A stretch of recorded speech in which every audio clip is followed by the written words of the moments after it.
Өглөөний мэнд үзэгчдээ энэ 4-р сарыг хөдөлмөрийн яамнаас хөдөлмөрийн аюулгүй байдлын сар болгон зарласан байгаа. Бид энэ талаар дэлгэрэнгүй мэдээлэл авахар хөдөлмөрийн аюулгүй байдал эрүүл мэндийн газрын дарга инхтэй хүнтэй харилцах гэж байна. Танд өглөөний мэнд хүргэе. Танд ч гэсэн өглөөний мэнд хүргэе. За. Хөдөлмөрийн аюулгүй байдлын одоо энэ сарын гол зорилго ач холбогдлыг та тайлбарлаач. Сарын аяны хүрээнд одоо ямар ажлууд хийгдсэн байна? Цаашдаа ямар ажлууд байна? За дэлхийд 4 сарын хөдөлмөрийн аюулгүй эрүүл мэндийн сар гэж явуулдаг. За энэтэй холбогдуулаад Монгол улсад хөдөлмөрийн яамнаас 4-р сарын хөдөлмөрийн аюулгүй эрүүл мэндийн сар гэж зарласан байгаа. За энэ хүрээнд 4 сарын 1-нд аян маань хэлсэн байгаа. Энэ аяны хүрээнд бол салбар яамдууд үндэсний зөвлөлийн хороо бүх үйл ажиллагаанууд бол энэ хөдөлмөрийн аюулгүй эрүүл мэндийн үйл ажиллагаа руу чиглэж байна дэлхийн нийтээр. За Монгол улс ч гэсэн энэ чиглэлээр энэ үйл ажиллагаанд хамрагдаж байна. Бид нар энэ сарын үйл ажиллагаа нэлээд олон төрлийн үйл ажиллагаа хийж байгаа. Энийн нэг нь бол энэ политехникийн коллежийн барилгын салбар дээр аюулгүй ажиллагаа яаж хэрэгжиж байгаа юм гэдгийг улсын зөвлөгөөний хүртэл хийж ийм үйл ажиллагаа явуулж байгаа. Одоо өнөөдрөөс эхлээд энэ сургалтын хөдөлмөрийн аюулгүй эрүүлэхийн чиглэлээр сургалт явуулдаг байгууллагуудын үйл ажиллагаатай танилцаж явж байгаа. Энэ чиглэлээр байгууллагууд дээр ямар чиглэлийн аюулгүй байдлыг хангаж ажилтгийг, ямар багшд нь ямар чиглэлийн зааварчилгаа өгдгийг, аюулгүй байдлыг яаж хангаж байгаа гэдэг тал дээр нэлээд олон чиглэлийн үйл ажиллагаанд явуулж байгаа. Энэ Монгол Улсын хэмжээнд 88 байгууллага хөдөлмөрийн аюулгүй байдлыг эрүүлэхийн чиглэлээр сургалт зохион байгуулдаг байгууллага байдгийн. Тэрний нэг нь энэ барилгын политехник коллежийн сургууль байна.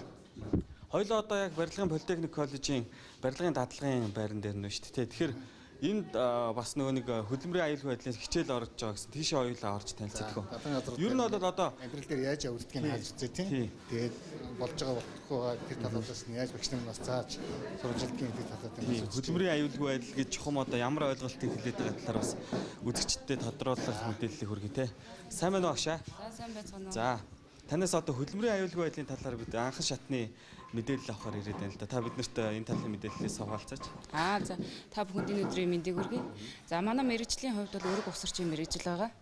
Өрг усарчийн мэрэгжлийн хувьд бол жишээ олгож хүүхэд маань нааш дуулга өмссөн байх хэвээр. Тоос шороотой орчинд явдаг болохоор бид нар маск хэрэглэсэн байх хэвээр.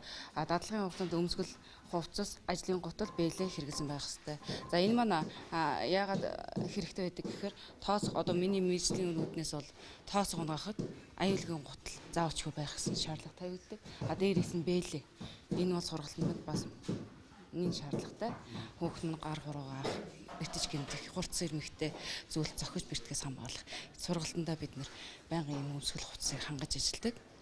Дээрээс нь бид нэр хөдөлмөр хамгааллын 5S зарчмыг баримталж ажилладаг.